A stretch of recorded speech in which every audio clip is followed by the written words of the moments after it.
അസ്സലാമു അലൈക്കും. നമ്മുടെ ഹലാലായ എല്ലാ ഉദ്ദേശങ്ങളും അള്ളാഹു പെട്ടെന്ന് സ്വീകരിക്കാൻ സൂറത്തുൽ ആലിമ്രാനിലെ ഹസ്ബുനല്ലാഹി വ നിഅമൽ വക്കീൽ എന്ന ആയത്തിനെ പകലിൽ 450 രാത്രിയിൽ 450 ഓതിയാൽ വളരെ മഹിമകൾ കാണാം.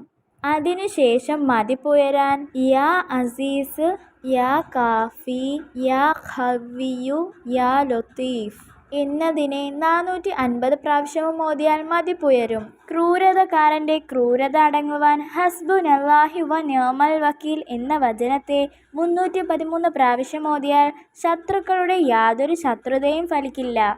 ക്രൂരതക്കാരൻ്റെ ക്രൂരത അവസാനിക്കും. ഓതുന്നവൻ്റെ ഹൃദയം വിശാലമാകും. ആപത്തുകൾ നീങ്ങിക്കിട്ടും. ഓതുന്ന ആളിനെ അള്ളാഹു സംരക്ഷിക്കും.